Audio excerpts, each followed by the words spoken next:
এমন একটা অন্ধ মানুষ যে আজকের সময়ে দাঁড়িয়ে আম্বানি আদানিদের সঙ্গে টেক্কা দিয়ে কোটি কোটি টাকার ব্যবসা করছে, কিন্তু এই অন্ধ হওয়ার পরেও এই কোটি কোটি টাকার ব্যবসা কিভাবে সম্ভব।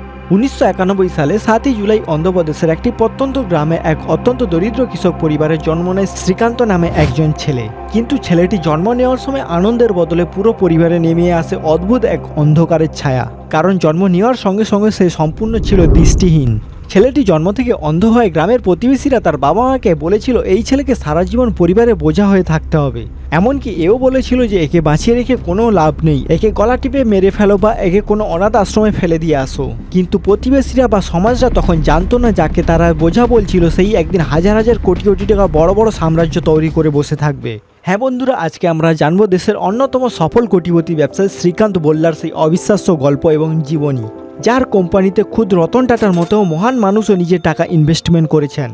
যেদিন এই শ্রীকান্ত নামে ছেলেটি জন্ম নেয় সেদিনই তার বাবা মা সমাজের মুখে চুলকানি লেপে দিয়ে ছেলেকে বুকে টেনে নিয়েছিল এবং তারা প্রতিজ্ঞা করেছিল ছেলে যতই না মানুষ হয়ে নিজের পায়ে দাঁড়াচ্ছে ততই তারা এই সমাজের বিরুদ্ধে লড়াই করে যাবে। কিন্তু ছেলে বড় হওয়ার সাথে সাথে লড়াইটা আরও কঠিন হতে থাকলো। শ্রীকান্ত যখন গ্রামের সাধারণ স্কুলে ভর্তি করা হলো, সেখানে তাকে প্রতিনিয়ত চরম অপমান সহ্য করতে হতো। এমনকি শিক্ষকরা তাকে ক্লাসের একদম শেষ বেঞ্চে বসিয়ে রাখতো এবং এও পর্যন্ত বলেছিল তুমি তো চোখে দেখতে পাও না, তুমি এদের সঙ্গে বসে থেকে কি শিখতে পারবে। এক পর্যায়ে এলো যেখানে তাকে স্কুল থেকে কার্যত বের করেই দেওয়া হলো। কিন্তু দমে থাকার পাত্র এই শ্রীকান্ত এবং শ্রীকান্ত বাবা মা কেউ ছিল না। পরে হায়দ্রাবাদে একটি বিশেষ স্কুলে তাকে ভর্তি করা হয় এবং তার অসাধারণ মেধার জোর সেই স্কুলে পর্যন্ত দেখাতে শুরু করে এবং 10ম শ্রেণীতে দারুণ রেজাল্ট করার পর শ্রীকান্তর ইচ্ছে ছিল সে বিজ্ঞান নিয়ে পড়বে। কিন্তু এখানেই বাঁধা হয়ে দাঁড়ালো আমাদের এই শিক্ষা ব্যবস্থা এক অদ্ভুত নিয়ম। বোর্ড থেকে সাফ জানিয়ে দেওয়া হলো অন্ধরা ল্যাবের প্র্যাকটিক্যাল কাজ দেখতে পাবে না, তাই কোনো অন্ধ ছাত্র বিজ্ঞান পড়তে পারবে না, তাদের শুধু আর্টস নিয়েই পড়া উচিত। এবং সেখানে শ্রীকান্ত এমন একটি কার্যত কাজ করে বসলো সেটা অভাবনীয় ছিল। যে বয়সে এই দেশের ছাত্ররা ঠিক আদালত কি জিনিস জানেই না তা ভালো করে, ঠিক সেই 18 বছর বয়সেই শ্রীকান্ত বুক চিতিয়ে খোদ সরকারের বিরুদ্ধে হাইকোর্টে মামলা ঠুকে দিল। আদালতে দাঁড়িয়ে সেই ঐতিহাসিক কথাটি আজও সবার গায়ে কাঁটা দেয় শ্রীকান্তের। শ্রীকান্ত বলেছিল আমি অন্ধ হতে পারি কিন্তু আমার মস্তিষ্ক অচল নয়। I may not see the light, but I know the truth. Justice cannot be blinded by these walls. I stand here for what is right. ঠিক দীর্ঘ 6 মাস মরণাপন্ন আইনি লড়াইয়ের পর এলো সেই ঐতিহাসিক দিন। হাইকোর্ট শ্রীকান্তর পক্ষে রায় দিল। আদালতের পক্ষ থেকে পরিষ্কারভাবে জানিয়ে দেওয়া হলো কোনো শিক্ষার্থী শারীরিকভাবে প্রতিবন্ধিত হওয়ার কারণে তাকে বিজ্ঞান বা গণিত পড়া থেকে বঞ্চিত করা যাবে না। তৎকালীন শিক্ষা বোর্ড তাদের বছরের পর বছর চলতে থাকা পুরনো ও বৈষম্যমূলক নিয়মটি তুলে দিতে বাধ্য হলো। অন্ধ্রপ্রদেশ স্টেট বোর্ডের অধীনে থাকা সমস্ত স্কুলের অন্ধ ছাত্রছাত্রীদের বিজ্ঞান নিয়ে উচ্চ মাধ্যমিক পড়ার আইন অধিকার দেওয়া হলো। আর শ্রীকান্ত বোল্লা হলে ইতিহাসের সেই প্রথম ছাত্র যিনি সমস্ত বাধা ভেঙে প্রথম অন্ধ ছাত্র হিসেবে বিজ্ঞান বিভাগে ভর্তি হন।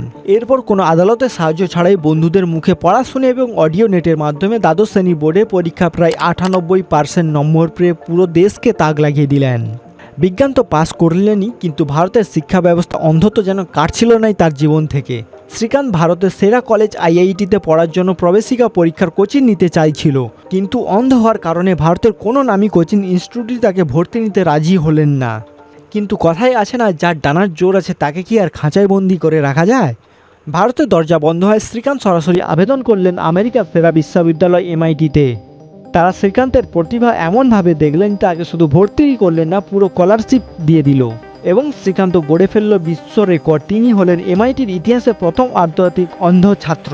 এই আমেরিকা পড়ার সময় ভারতের প্রাক্তন রাষ্ট্রপতি ডক্টর APJ আব্দুল কালামের সাথে তার প্রথম সাক্ষাৎ হয়। কালামের একটি কথা শ্রীকান্তের মনে যেন গেঁথেই গিয়েছিল। কালাম বলেছিল দেশ তোমাকে কি দিয়েছে সেটা বড় কথা নয়, তুমি দেশকে কি দিতে পারবে তা ভাবে দেখো একবার। সেই কথা মাথায় রেখে আমেরিকার কোটি টাকার চাকরি লোভনীয় সুযোগ পায়ে ঠেলে শ্রীকান্ত ফিরে এলো নিজের দেশে এবং 2012 সালে তিনি শুরু করলেন বোলেন নামে একটি কোম্পানি। এই বোলেন নামে যে কোম্পানি, এই কোম্পানি পরিবেশ বান্ধব কাগজ থালা বাটি তৈরি করতে থাকে। এই কোম্পানির সবচেয়ে বড় ম্যাজিক কি জানেন? এখানকার প্রায় 70% কর্মচারী হলে সমাজে অবহেলিত ও শারীরিকভাবে প্রতিবন্ধিত মানুষ, যাদের পৃথিবীতে অচল ভাবত তাদেরকেই এই কাজ দিল শ্রীকান্ত। এই শ্রীকান্তের অভাবনীয় উদ্যোগ দেখে ভারতের মহান শিল্পপতি রতন টাটা এই কোম্পানিতে বড় অঙ্কের টাকা নিয়োগ করলেন। আজ শ্রীকান্ত বোল্লার এই কোম্পানির মূল্য কয়েকশো কোটি কোটি টাকা এবং তিনি ফোর্বস ম্যাগাজিনের এশিয়ার সেরা সফল তরুণদের মধ্যে একজনের নাম করে নিয়েছেন তিনি।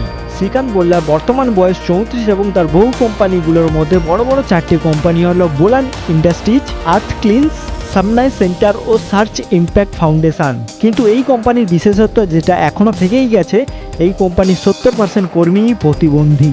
এমনকি দেশের সর্বোচ্চ business show Shark tank India এর মঞ্চে তিনি একজন বিচারক বা শার্ক হিসেবে কোটি কোটি টাকার ব্যবসা বর্তমানে সামলাচ্ছেন। শ্রীকান্তের জীবনে মূল মন্ত্র একটা আছে যা আপনাদের জানা খুবই জরুরি, যা আপনাদের জীবনে মোড় ঘুরে দিতে পারে। তিনি বলেছেন, পৃথিবী যদি তোমার দিকে তাকিয়ে বলে শ্রীকান্ত তুমি কিছুই করতে পারবে না, তখন তুমি পৃথিবীর দিকে বুক চিতিয়ে তাকিয়ে বলবে আমি সব করতে পারবো। বন্ধুরা, একটা অন্ধ ছেলে যার জন্মেই সমাজ তাকে মৃত্যুর মুখে ঠেলে দিতে চাইছিল, স্কুল তাকে তাড়িয়ে দিতে চাইছিল, এমনকি সিস্টেম যার স্বপ্নকে কেড়ে নিতে চাইছিল, সে যদি আর শূন্য থেকে উঠে এসে এই সাফল্যের শিখায় দাঁড়িয়ে থাকতে পারে, তবে আপনার কাছে তো সব কিছুই আছে। এই জীবন যুদ্ধ জেতার জন্য চোখের প্রয়োজন নয়, প্রয়োজন মনের আলোর। শ্রীকান্ত বললে তা প্রমাণ করে দিয়েছেন এবং জলজান্ত উদাহরণ হয়ে দাঁড়িয়ে আছেন তিনি বর্তমানে। এই ভিডিওটা বা এই জীবনীটা আপনার কেমন লাগলো প্লিজ কমেন্টে জানাতে ভুলবেন না। আর এরকম ইনফরমেটিভ ভিডিও পেতে আমাদের চ্যানেলটিকে সাবস্ক্রাইব করে রাখুন।